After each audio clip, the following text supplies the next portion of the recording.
Olá a todos, meu nome é Igor Paiva. Estou aqui para apresentar a vocês o projeto da Escola Palatina. Sou o diretor da escola e serei também o seu professor de matemática. Bem, mas o que é a Escola Palatina? Antes, gostaria de falar um pouco a respeito da minha experiência pessoal. Trabalho tanto com o ensino da matemática quanto com o ensino do latim para crianças. Tenho uma experiência de mais de 3 anos trabalhando junto a famílias educadoras, famílias que optaram pela educação domiciliar. E estou aqui com este novo projeto, tendo em vista o fato de que muitas famílias, com filhos já chegando à idade de 14, 15 anos, têm grande dificuldade para encontrar material para o período que convencionalmente se chama, na educação atual, de ensino médio. O nosso objetivo, a nossa metodologia também, os nossos princípios, são pautados por uma distinção muito importante que era muito clara no contexto da Grécia Antiga. A distinção entre a contemplatio, a contemplação, e a praxis, a prática. Diz a lenda que, estando Pitágoras, o grande filósofo e matemático Pitágoras, a contemplar, a observar os Jogos Olímpicos junto a alguns de seus discípulos, lhes disse: os espectadores são superiores, em certo aspecto, àqueles que agora realizam os jogos. O que ele quis dizer com isso?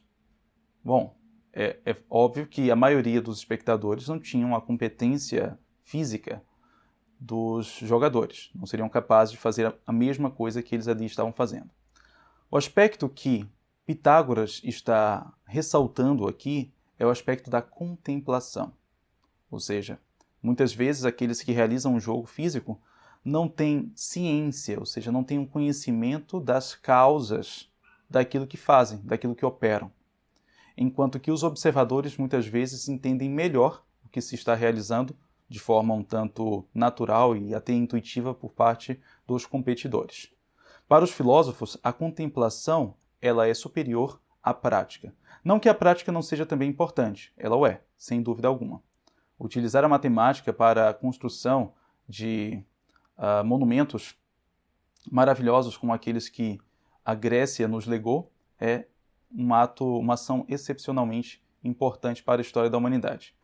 Mas, para além disso, o conhecimento ele deve ser visto, ele deve ser buscado, tendo em vista, essencialmente, a sua natureza contemplativa. Conhecer a verdade para que ela nos liberte. Conhecer a verdade, buscá-la, alcançá-la e nela deleitar-se. Esse é um dos nossos princípios. Esse é um dos princípios da educação clássica. A aprovação em exames nacionais, a aquisição de diplomas, é importante, sem dúvida, tem o seu valor. Mas um valor secundário em comparação com aquele que é o objetivo mais elevado da educação, ou seja, conhecer. Conhecer as coisas em sua verdade, adquirir a verdade a respeito das coisas. E essa busca ela é muito mais contemplativa do que prática. Então, a dimensão mais elevada da matemática, por exemplo, é aquela que nos leva a conhecer, que nos conduz no conhecimento da realidade em sua estrutura matemática. Se utilizarmos o conhecimento obtido nesse processo para o desenvolvimento da tecnologia, isso é ótimo, isso é realmente muito bom, mas não deve ser o nosso objetivo último. Muito bem. Portanto, aqui nós temos esse como o objetivo maior da educação clássica. E podemos separar a nossa percepção da educação em 3 partes: início, meio e fim, ou seja, os nossos princípios, a nossa metodologia e os nossos objetivos.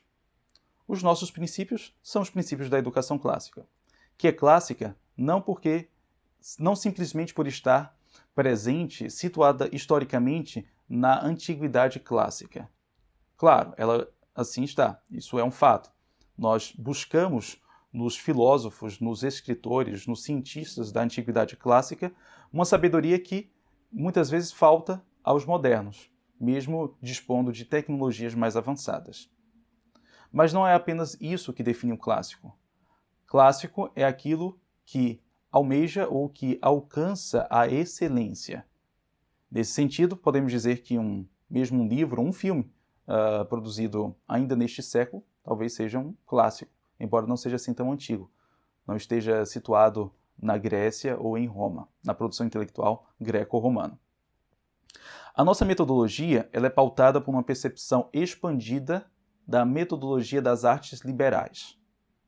Então, compreendemos sim a importância dessas 7 artes, elas fundamentam a nossa atividade, mas nós vamos além. O que, na verdade, fizeram os educadores ao longo da história. Se pensarmos na forma como os primeiros educadores medievais aplicavam as artes liberais e comparar com o que dela fizeram os últimos educadores medievais, ou o que fizeram os gregos no seu processo de educação, houve claramente um desenvolvimento, uma ampliação, um melhoramento. Então nós não podemos simplesmente aplicar as 7 artes liberais tal como elas foram desenvolvidas. É preciso uma ampliação, mas uma ampliação em espírito de continuidade, tomá-las por base, por fundamento. O Trivium, por exemplo, muito além de simplesmente 3 disciplinas, diz respeito a 3 dimensões da natureza intelectual humana e também 3 dimensões da apresentação e exposição de todas as disciplinas. Nesse sentido, a matemática, a biologia, a história tem a sua lógica, a sua gramática e a sua retórica. Ou seja, tem a sua gramática, os seus conceitos, a sua linguagem particular, a sua lógica, a forma de desenvolver raciocínios, de organizar informações e delas extrair conclusões, e também a sua retórica particular. Cada disciplina tem a sua forma de expor o conhecimento adquirido. Por fim, o nosso objetivo não é outro senão a humanização de cada indivíduo, ou seja, adquirir a humanidade em sua forma plena. É para isso que estudamos, para adquirir a plenitude da nossa alma, muito além de adquirir apenas bons resultados em exames nacionais e cumprimento de currículos e documentos que comprovem conclusões em cursos. O objetivo da educação clássica é a integralidade do homem, adquirir a formação integral. Todos nós pensamos, raciocinamos, nos comunicamos, ou seja, todos os homens usam de alguma forma as 3 artes do Trivium como uma sua faculdade natural. Então, o estudo dessas disciplinas não diz respeito a conceder ao homem conhecimentos novos, completamente novos, senão a aprimorar aquilo que ele já tem, de algum modo, como faculdade natural em seu espírito. Contudo, o homem ele pode se tornar ainda mais pleno em sua natureza quando adquire uma competência mais clara e mais efetiva, mais exitosa na atuação dessas artes liberais. O nosso objetivo, por fim, está intimamente relacionado com os 3 transcendentais, ou seja, o bom, o belo e o verdadeiro, tomados não como 3 conceitos apartados, mas em sua unidade. Ou seja, na nossa perspectiva, não é belo aquilo que for falso ou aquilo que não for bom, no sentido moral. E cada disciplina vai ser apresentada no seu aspecto de beleza. Então, a matemática ela tem os seus padrões, a literatura tem o seu aspecto artístico, a gramática não é apenas regra, mas também aplicação no que há de melhor e mais belo ao longo da história da literatura universal. Bom, porque também serve para a educação do nosso caráter.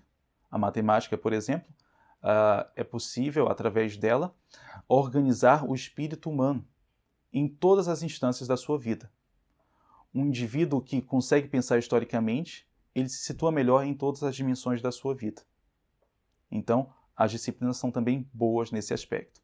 E são verdadeiras porque o conhecimento apresentado é o conhecimento da verdade. Muito bem? É com esse espírito de unidade, de unificação entre as disciplinas, que são apartadas não porque a realidade seja fragmentada, mas porque, por um recorte pedagógico, é preciso que o aluno estude de forma segmentada. Mas os nossos professores estão bem integrados entre si, de modo a apresentar as relações que existem entre essas disciplinas. Teremos, além das aulas, por exemplo, encontros, lives e aulas conjuntas com professores de disciplinas distintas, de modo que possamos incutir no espírito dos nossos alunos o fato de que a verdade ela não é fragmentada, mas ela é una. Termino aqui a minha apresentação. Sejam todos muito bem-vindos, é um grande prazer recebê-los e até a próxima.